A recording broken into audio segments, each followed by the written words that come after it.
I still remember the morning the truth settled in like frost on a window pane. Cold, clear, and impossible to ignore.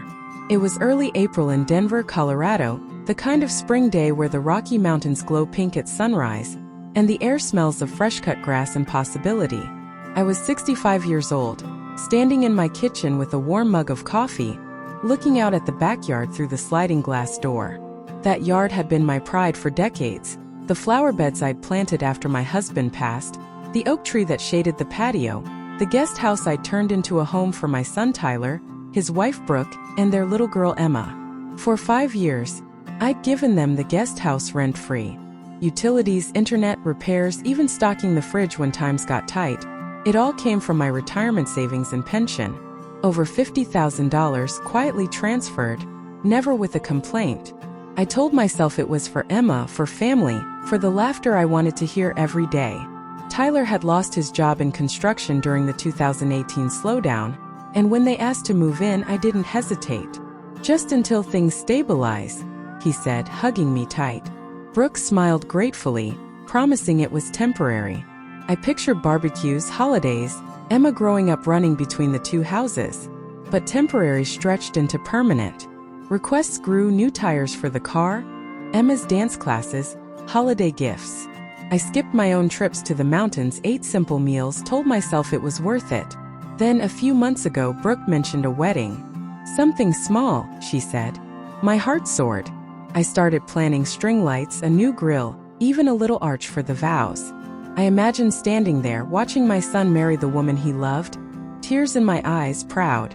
The week before the wedding, Tyler called. Hey Mom, we're doing it Saturday. Backyard thing. Nothing big. I rushed to prepare, cleaning the patio, setting up tables, buying flowers for the tables. I even baked Emma's favorite chocolate chip cookies. I pictured the moment. Walking out in my best dress, hugging Brooke, toasting to their future. But Saturday morning came and no one knocked on my door. From my kitchen window, I saw cars pulling up. Brooke's parents, Tyler's friends, cousins. Music played, laughter carried across the yard. The grill smoked with burgers and ribs. Kids ran around. But no one invited me. I waited, heart pounding, thinking maybe they'd forgotten. I stepped outside, smiling, ready to join. Brooke spotted me first. Her smile faltered. Oh, hi. We decided to keep it really small, just Tyler's side and my closest friends. Didn't want it too crowded. Crowded? In my own backyard? Tyler looked away, busy at the grill. Emma waved, but no one asked me to stay. I stood there, the sun warm on my face, feeling colder than I'd ever been. The vows happened under the oak tree I planted when Tyler was a boy. I heard the cheers, the music, the joy, but I wasn't part of it. I walked back inside, closed the door, and sat at my table, the same table where I'd fed them dinner so many nights. Tears came quietly at first, then harder. How could they celebrate love in my home and leave me out? That night, after the last car left and the lights dimmed, I walked the yard alone. Paper plates, confetti, the smell of barbecue lingering. The arch I'd helped set up stood empty. I sat on the patio steps, hugging my knees, replaying the day. I dreamed of this moment for years, watching my son start his family, being there. Instead, I'd been reduced to a landlord, a resource, invisible when it mattered most. The hurt deepened into something sharper, a quiet anger I'd never felt before. I'd given them a home, security, love, and they'd used it without including me in the happiest day of their lives. A week later, Brooke knocked on my door, that same sweet smile. Hey, the electric bill is due. We're a bit short. Can you cover it like usual? Her voice was casual, as if the barbecue had never happened. I looked at her, remembering the laughter I'd heard from the other side of the glass. My hand shook as I spoke. Brooke, I've been thinking. That backyard wedding was in my home, but I wasn't welcome. From now on, things need to change. Her face froze. Confusion, then panic. What do you mean? I didn't answer right away. Inside, the decision had crystallized. No more being the silent provider. The call started the next day.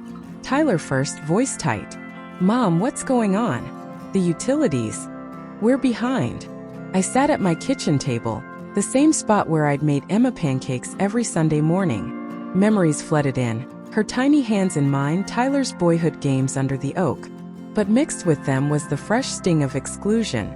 "Son," I said, voice steady despite the pounding heart, "your wedding was beautiful from what I saw, but it showed me I'm not as included as I thought." He protested, excuses tumbling out. "It was small, Mom. We didn't want to stress you." "Stress me? I've been planning for months." I ended the call gently, adrenaline rushing through me. What if they fought back?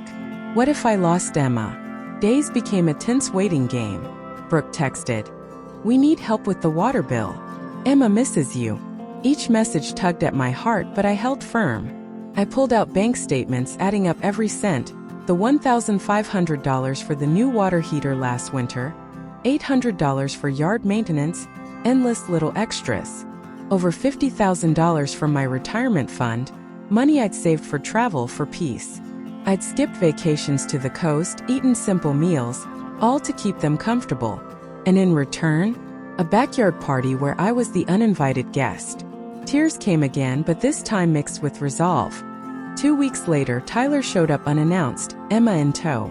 My granddaughter ran into my arms, chattering about the wedding cake. Nearly broke me. We sat on the porch, Tyler's words coming out rehearsed.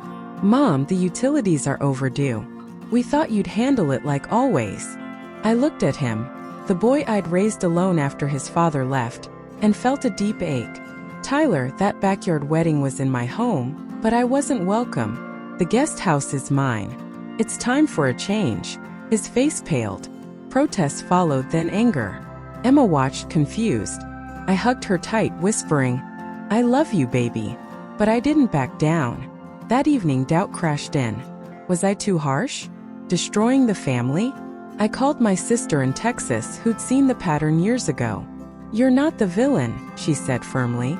"You're finally protecting yourself." Her words eased the knot in my chest, but sleep was restless. The next morning, I met a local attorney. "This is about boundaries," he explained, outlining eviction steps.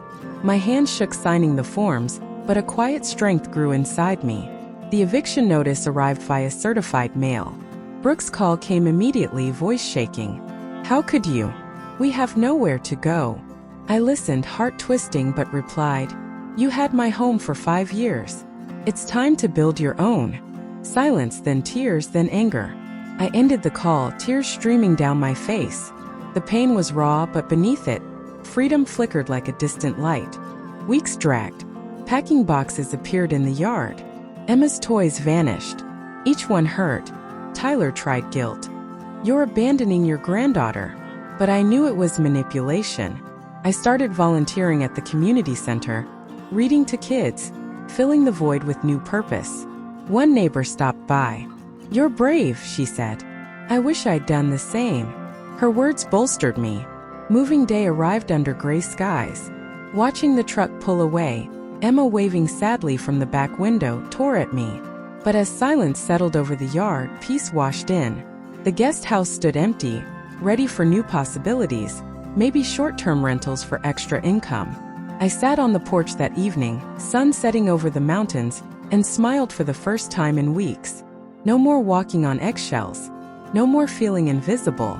Months later, word came they'd found a small apartment downtown. Both working full-time now.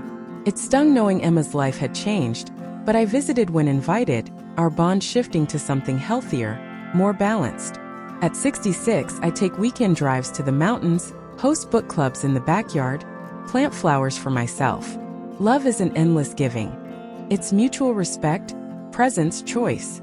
If you're pouring everything into others and getting nothing back, know this. It's okay to reclaim your space. You're worth it. Your peace is worth it. The end felt like a new dawn, the weight lifted, replaced by quiet joy. Take care of your heart first. Always.